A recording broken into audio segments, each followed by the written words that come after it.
தனிமை. இதுபோல் நான் சில நாட்கள் தனிமையில் இருந்து உள்ளேன். ஆனால் அது தனிமையாக தெரிந்ததில்லை. ஆனால் இப்பொழுது எனக்கு தனிமை என்று தோன்றுகிறது. என் தாயாரின் இறப்பு என்னை தனிமையில் தள்ளிவிட்டதாக எண்ணுகிறேன். நான் தனியாக பல காலம் இருந்தேன். சில நாட்கள் இருந்து உள்ளேன், சில வேலைகளில் இருந்துள்ளேன். ஆனால் நான் இன்று இருப்பது, இப்பொழுது இருப்பது தனிமையில், தனியாக அல்ல, தனிமையில் இருக்கிறேன் என்ற ஒரு உணர்வு எனக்குள் ஏற்படுகிறது.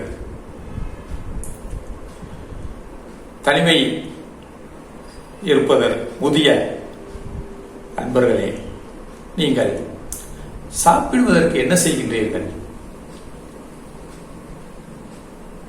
என்னைப் போலதான்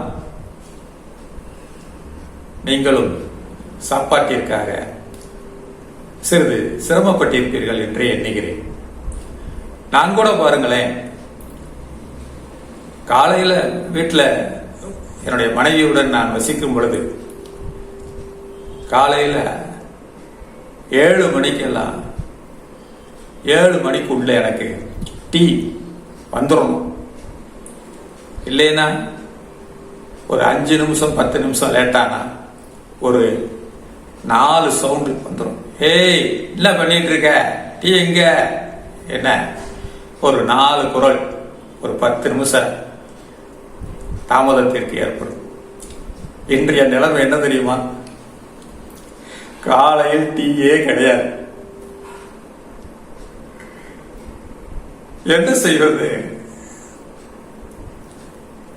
பால் வாங்கி நீயே டீ போடலாமலா என்று நீங்கள் சிலர் நினைக்கலாம்.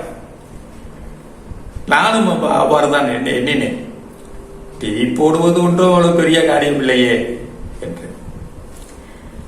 4 நாள் நானும் டீ போட்டு சாப்பிட்டேன். என்ன குக்கரி சேனல் ஏதாவது போட போறேன்னு நினைக்கிறீங்களா? இல்லைங்க, சாயங்காலம் நேரம் தான் எங்க பால்காரர் பால் கொண்டு வருவாரு. பாலை வாங்கிட்டேன், சூடு பண்ணி ஒரு என்சூர் சாப்பிட்டோம்னா உடம்புக்கு கொஞ்சம் தெம்பா இருக்குமே அப்படின்ட்டு இதை ஒரு 4 நாளா செஞ்சுக்கிட்டு இருக்கிறேன். இப்ப நான் இன்னைக்கு சாயங்காலம் இந்த வேலையை ஆரம்பிக்க போறேன்.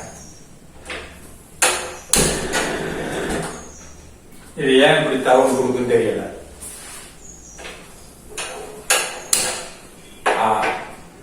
இப்ப நல்லா பத்திருச்சு அடுப்பு. ஆன் பண்ணோம்னா சவுண்டு கொடுத்துச்சு, பயந்துட்டேன். ஆஃப் பண்ணிட்டு திருப்பி மறுபடியும் பத்த வச்சேன். சரியா தெரியுது. இப்ப பாலை இப்ப கொஞ்சம் நேரம் சுட வச்சுட்டு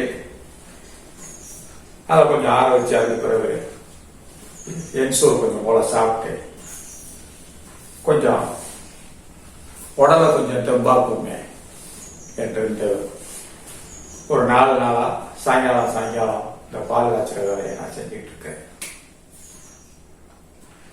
இந்த கண்ணாடி ரொம்ப டிஸ்டர்பா இருக்குது. இல்ல ஒளி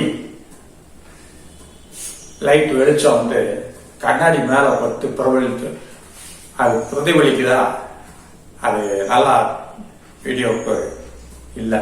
அதனால இந்த மேல கண்ணாடியை கழட்டி வச்சுட்டு நம்ம வீடியோ போட்டா என்ன அப்படின்ட்டு நினைக்கிறேன். வித்தியாசமா இருக்கும். கொஞ்சம் வயசாகி போச்சு, பார்வையும் கொஞ்சம் கம்மியா இருக்கு.